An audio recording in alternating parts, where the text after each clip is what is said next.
अस्सलामुअलैकुम viewers, welcome to my channel, welcome to another video. आज की वीडियो में हम बात करने वाले हैं कि मीठे और जायकादार आमों की पहचान कैसे करें।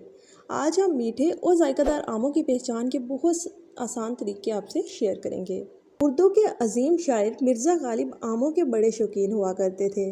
इस फल के बारे में इनका मशहूर कौल है कि आम मीठे और ढेर सारे होने चाहिए। मगर क्या आप किसी रेडी पर से आम लेते हुए बता सकते हैं कि ये आम मीठा और जायकेदार होगा या फीका? यकीनन सुनने में नामुमकिन लगता होगा, मगर ऐसा कोई ख़ास मुश्किल भी नहीं है। इस मौसम में आमों की कई इकसाम बाज़ार में मिलने लगती हैं, जिनमें से मीठे और खुश्क जायका फल मुंतखब करने के लिए आपको बस कुछ चीज़ों को आजमा कर देखना होगा। सबसे पहले आप आम को छू कर देखें।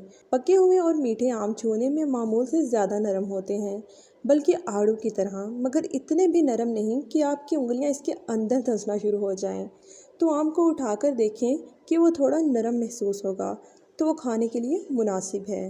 ताहम अगर आप कुछ दिनों तक आम खाने का इरादा नहीं रखते, तो ऐसे आम मुंतखब करें जो सख्त हों, ताकि वो घर में पूरी तरह पक जाएं।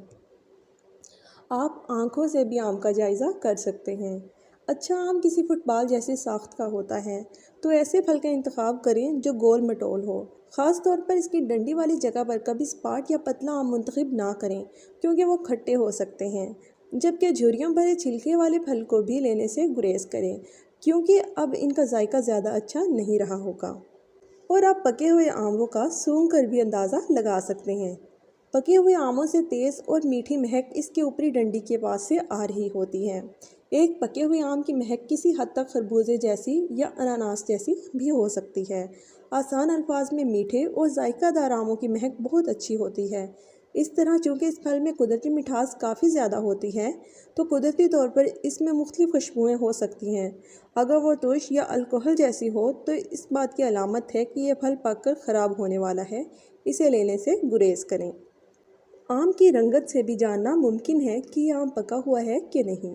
वैसे आमों को रंग के मुताबिक चुनना इसके मीठे होने के हवाले से कोई बहुत ज़्यादा बेहतरीन ज़रिया नहीं है, क्योंकि मुख्तलिफ नस्लों के रंग अलग होते हैं, जैसे शोख पीला, सब्ज या तीखर, जिससे इसके पके हुए होने या मीठे होने का मालूम होना मुश्किल होता है। इसके मुकाबले में आमों की मुख्तलिफ इकसाम और इनके सीज़न से वाकफियत से आप ज़्यादा अच्छा अंदाज़ा लगा सकते हैं कि आप किस किस्म के फल को तलाश कर रहे हैं। यकीनन अब आप मीठे और जायकादार आम खरीद सकेंगे। खुश रहें, आबाद रहें। अस्सलाम वालेकुम।